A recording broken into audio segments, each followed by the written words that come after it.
Last time we met, I talked about 5 ways to annoy a substitute. But it's not all bad. Today, we're going to see 5 not so annoying things about being a substitute.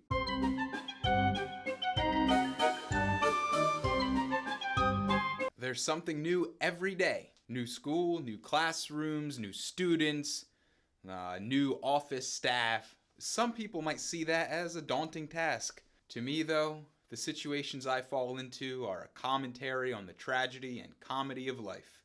How do you respond to the kid who holds the gas stove knob a little too long, and when it finally ignites into an impressive fireball, it singes the threads on your cuff? What's the protocol for dealing with the kid who can answer every question you ask him, but refuses to do the school-approved worksheet because he's figured out that playing school is mostly made up and the points don't matter? Suffice to say, I've never had a dull day substituting. I can easily keep up with the latest YouTube, Vine, Twitter, Snapchat, Instagram trends. Damn, Daniel, back at it again with the white vans. What are those? The keys to more success? You're not my dad! This doesn't affect my life too much, but it's good to understand what these young whippersnappers are jibber-jabbering about.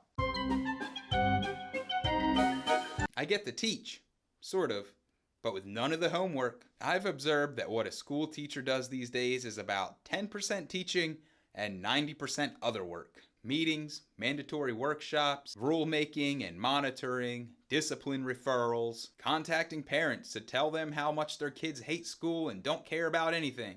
One of my favorite things as a sub is when I'm in a class where I know the content, the students aren't acting like little jerks, and we can actually have a dialogue and learn something. And then at the end of the day, I go home, go to sleep, wake up, and go do something else the next day.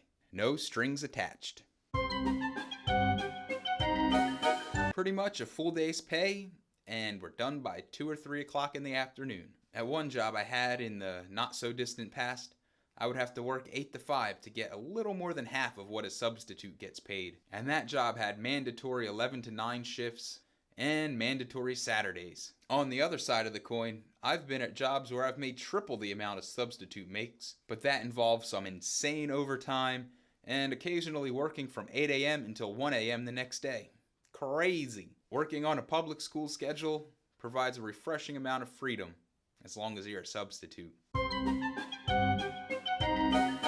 If I need a break from the little ones they call high schoolers, I can take it. No questions asked. I've never been one to call off work anyway.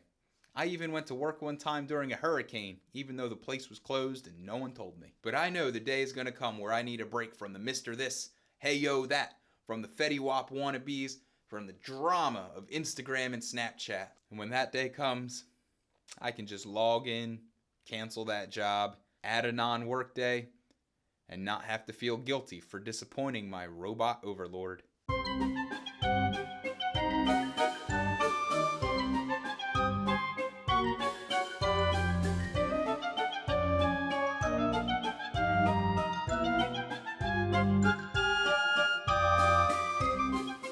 This doesn't affect